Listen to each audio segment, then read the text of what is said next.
సనాతన ధర్మంలో పూజ చేస్తే అందరూ బాగుండాలని చేస్తారు తప్ప మా ప్రసాదాలు తిన్న వాళ్ళకే పూజ బాగుండాలి, మేమెవరికి ప్రార్థనలు చేస్తామో వాళ్లే బాగుండాలి, మా ప్రసాదాలు తినని వాళ్ళు పాడైపోవాలి, ఇంకోటి ప్రసాదాలు మాకక్కర్లేదు.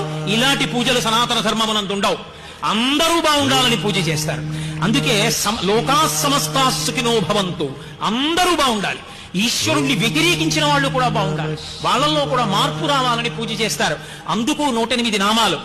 ఎవరు పుట్టినా ఆయా నక్షత్రాన్ని చెప్తారు. పుట్టినప్పుడు వారం ముఖ్యం కాదు, తిథి ముఖ్యం కాదు, నక్షత్రం ముఖ్యం. మీరు ఏ నక్షత్రంలో ఏ పాదంలో పుట్టారో దాన్ని బట్టి జాతకం వేస్తారు. జనన మరణముల యందు నక్షత్రం ప్రధానం.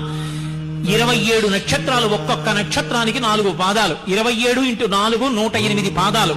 ఈ లోకంలో ఎక్కడ ఏ ప్రాణి పుట్టనివ్వండి, 4 కాళ్ళున్నది, 2 కాళ్ళున్నది ఎవరు పుట్టినా ఈ 27 × 4 108 నక్షత్ర పాదం